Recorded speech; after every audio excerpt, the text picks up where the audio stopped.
This might be the most atrocious, conniving, evil, just plain downright bad activity that I have ever seen performed in a gravel race. What might have happened, you ask? Team tactics. 3, 2, 1. Let's get dusty! 2025 Dustbowl 100% by share. Welcome back to the Drew Dillman YouTube channel. We're at the Dustbowl 100 in Eminence, Indiana. This one's a local race for me, but over the past 5 years, it's grown to be pretty big and pretty competitive. Turns out it's a bit harder to win local races these days.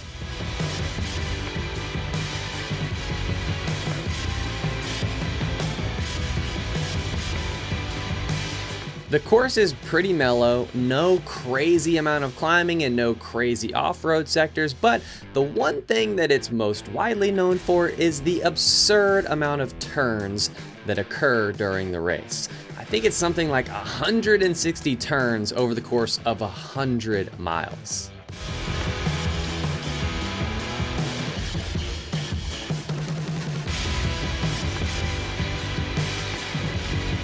And right out of the gate, there's an attack. I wasn't even aware that the race had started. I thought that we were still in the neutral rollout, but apparently we weren't, because these three guys already had a pretty decent gap. It included one rider from both of the two major teams at this race, the Lads Racing and Bissell Racing, and then it has a privateer strongman, Kyle Kalish.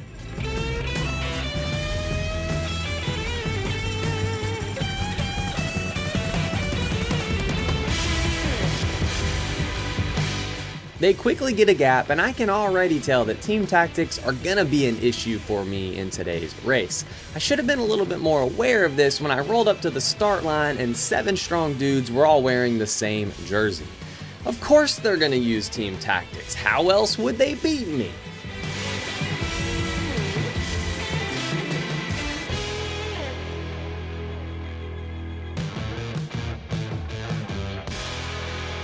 When the two biggest teams in the race, the Lads Racing, which are in the black and white checkered jerseys, and then Bissell, who are in the navy blue and baby blue jerseys, are represented in the breakaway, it becomes a lot harder to chase down that breakaway because now all of those two guys' teammates are just going to be sitting in, not doing anything to bring back that break. Plus, on top of that, all of the solo privateer dudes that are in the group are looking at each other like, hey, who's gonna start doing all the work? Because we're in this by ourselves and we don't wanna waste any energy and we don't wanna be the one guy that brings back the breakaway, and it becomes quite a social dynamic.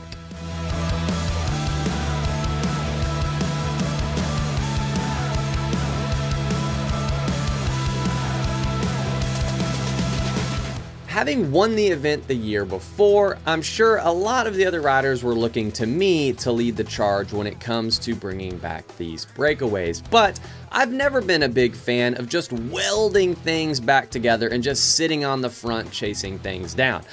This is a pretty bad strategy. If you were to do this, you sit on the front and burn a ton of energy, and if you do end up catching the breakaway, the only thing that's going to happen is that now those teams are going to send a counterattack, and you just blew all your matches chasing it down, and you're probably going to be pretty gassed from that effort, and now you can't respond to that counterattack, and the process starts all over again.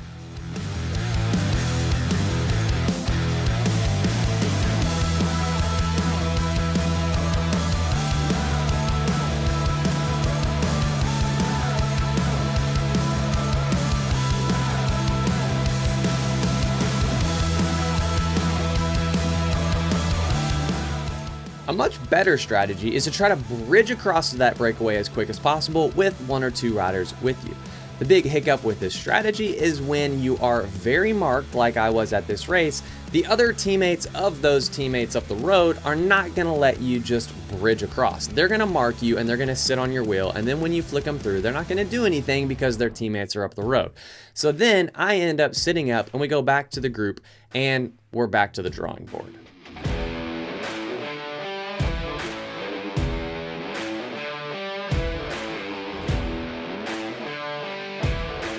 Not that far into the race, the one Bissell rider that was represented in the three-man breakaway does get dropped and come back to the peloton, which is very good news for me because now Bissell is in a pinch and they are forced to do a lot of the work and a lot of the effort to bring back this breakaway.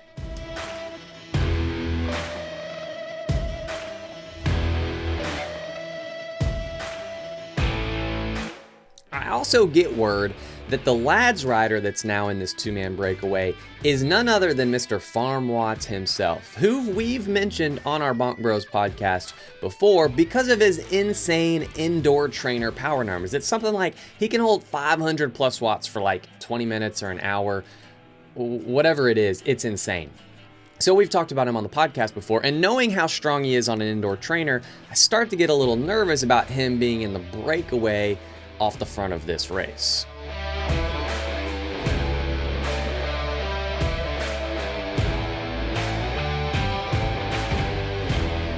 Another privateer rider, David Brower, drops back to ask me what my feed zone plans are. A unique rule at the Dustbowl 100 is that you must come to a complete stop if you're going to take a feed. I knew this and had plans to stop at the 62-mile feed zone. David was dropping back to let me know that one of the teams was going to be reporting anybody who broke this rule. And given my recent reputation of rule breaking from the Michigan Coast to Coast race just a month ago, it seemed kind of funny that now people are just looking for ways to get me DQ'd because of this reputation. Dizzle Kibitz number 27, know the rules.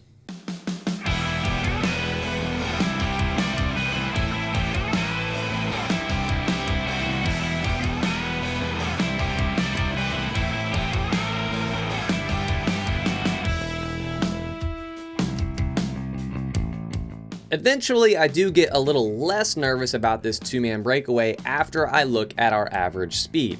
Our average speed up to this point has already been nearly 24 miles per hour, and I think to myself, it's gonna be pretty hard for two guys to average 24 miles per hour over the course of 100 miles. So I do get a little less nervous about this break being off the front.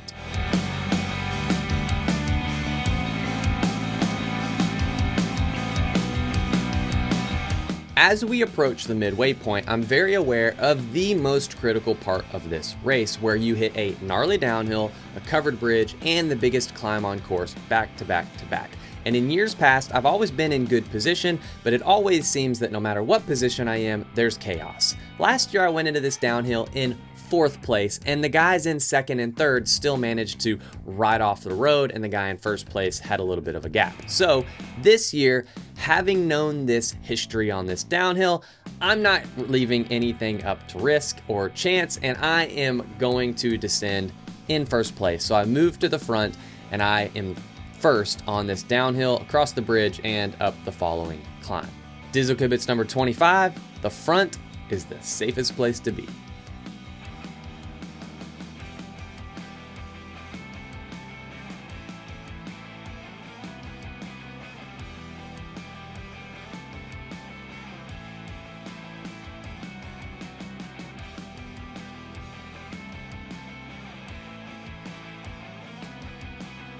After some pretty hard efforts on some of the biggest climbs on course, we've managed to bring back a ton of time on the breakaway, and at about mile 55 we end up catching them, and I give them kudos for being off the front for 55 miles of the race.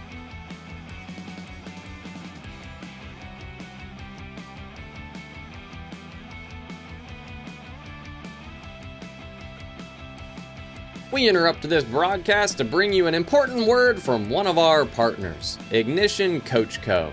Ignite your potential with coaching that works, scientific and sustainable. But for real, if you want to get better race results, win races, or just steal the Strava KOM on Barbecue Hill from Scott, we can help. And if you mention this video and plug in the code RADDADDIZZLE when you sign up, I'll even give you $100 off your first month.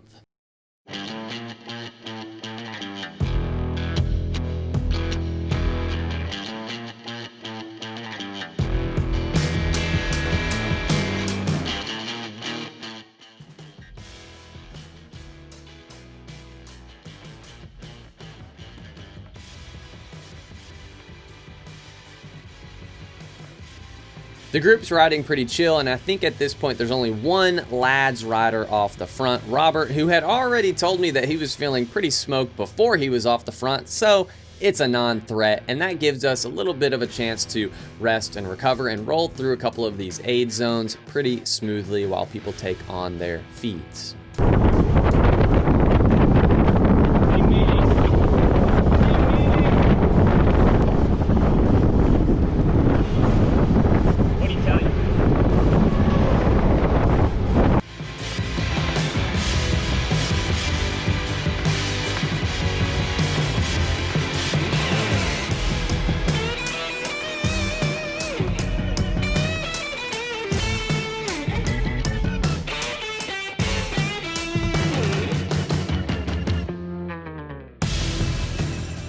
Me and Trey both stop at the 62-mile aid station, and we both come to a full stop to grab our bottles.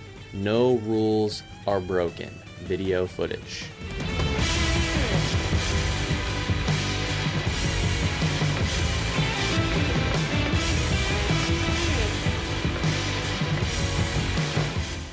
Thank you.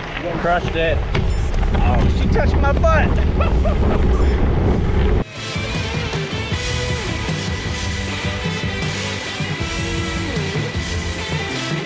I ended up chatting with Mr. Farm Watts, and I asked him what his name was and how old he was, and it was probably one of the most bizarre conversations that I've ever had. Without any prompting on my part, he begins to tell me that he's a professional esports racer, his FTP is 500 plus watts, and he almost signed a deal with Visma Lisa Bike. I thought this was kind of weird considering all I had done was ask him what his age was. Dizzle Kibitz number 26, strive for humility. Bro, calm down. I didn't ask you what your FTP was. Dang, you're proud. No one likes a person that brags about themselves, even if it is true. The very next day in a Zwift race, Farm Watts would go on to do 495 watts for 26 minutes. That's 100 watts higher than my 20-minute best ever power. However, in this race, he gets dropped and DNFs. I really like the saying, the proof is in the pudding.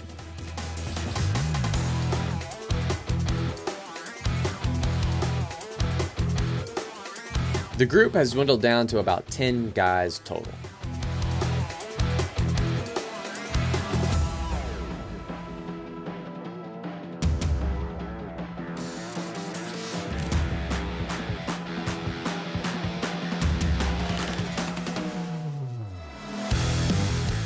I think at about mile 70 or 75, we do end up catching that one lads rider, and shortly after that, Zach Nair launches a solo attack with about 20 miles left in the race. 20 miles is about an hour left of racing, and I figured that it was probably a pretty tall order for him to go solo for an hour in this extreme heat, especially being by himself. However, having 3 teammates in such a small group definitely played to his advantage.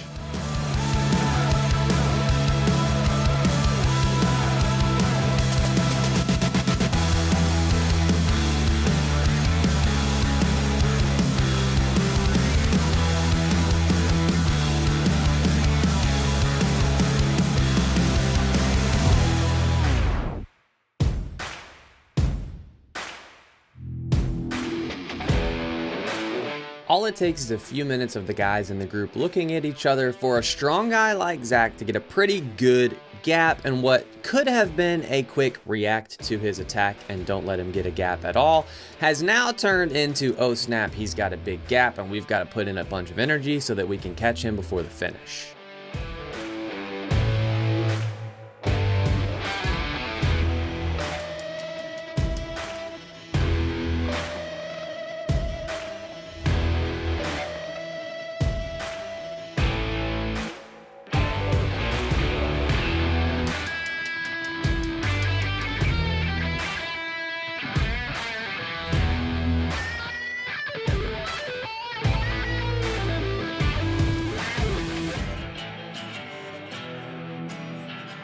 There were really only 2 or 3 other strong riders in the group who were willing and able to do some work to try to bring this back. All of the lads guys were just sitting on doing nothing. This is good team tactics, however, it's pretty annoying when you're not on the team.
There's one more really steep climb 15 miles from the finish, and after this climb, there's only 4 of us left in this main chase group, with Zach still off the front.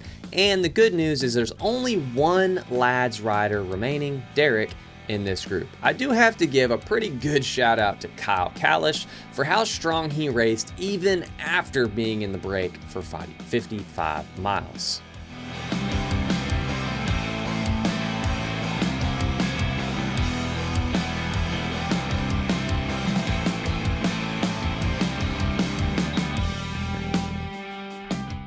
At one point, Kyle turned to me and said, "Hey man, I didn't come here to race for second place." And so me and him were 100% committed to chasing down Zach in order to be in a position to win the race. It was really hard to tell if we were making up any ground at all. With all of the short course riders also on the road with us, we couldn't tell if we saw them or saw Zach up the road, and we had zero intel from the lead car letting us know what the gap was to Zach. However, I was still optimistic that he'd blow up and we'd catch him.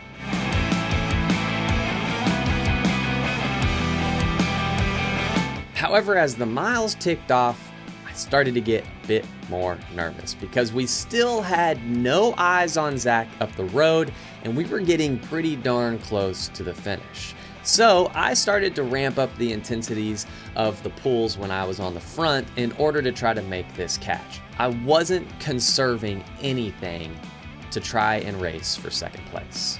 Derek from the lads had just been sitting on the whole time we've been chasing, which I can't blame him, that's team tactics, and I think he kind of felt bad about it anyways. And the Bissell kid was taking kind of soft pulls, so it's no surprise that as we approach the final turn of the race, Derek and the Bissell guy attack the crap out of me and Kyle, and we can't do anything about it because we had already blown our wad trying to make the chase that was unsuccessful.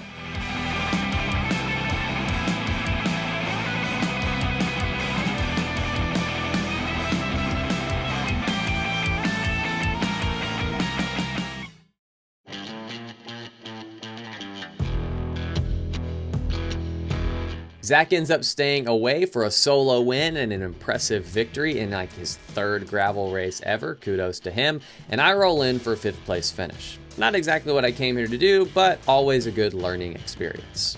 I think the main thing that I could have changed in order to put myself in a winning position is to have my head more on a swivel. What I mean by this is that every time an attack happened, I should have reacted to it as quick as possible. I think I could have reacted and chased down all their attacks, but what I couldn't manage was chasing back a big gap once it had already gone out. This is one of the gambles that happens during bike racing, and that's a part of why it's so much fun. Here's a breakdown of my power. First hour, 306 normalized with 0.84 intensity factor and 161 heart rate. Hour 2, 250 normalized power with 0.69 intensity factor and 154 heart rate. third hour, 280 power, 0.77 intensity factor, and 162 heart rate. And hour 4, 296 normalized power, 0.82 intensity factor, and 167 average heart rate. And for that last 20 minutes, I averaged 303, 0.84, and 177 heart rate. One of my big energy expenditures that occurred during this race was when I was putting out big surges of power over VO2. Because I had tried to bridge across a lot of these gaps quickly and powerfully, this ended up spending a lot of time over VO2. I ended up spending about 15 minutes in my VO2 zone, which is about 380 to 440, and about 22 minutes over 440 watts at my anaerobic capacity zone. That's a lot of energy burned at those higher power zones. I'm a big fan of the Dustbowl 100 because it's a local race and because it's competitive, and mostly because I really like the promoter, Mark O'Leary, who has continued to prey on the start line at every year's event, which I think is pretty cool to be that bold in your faith, to prey in front of everybody right before a race starts. Keep it up, man. I like this event. It'll be on my calendar for the years to come. That's all I've got for this video. See you guys in the next one.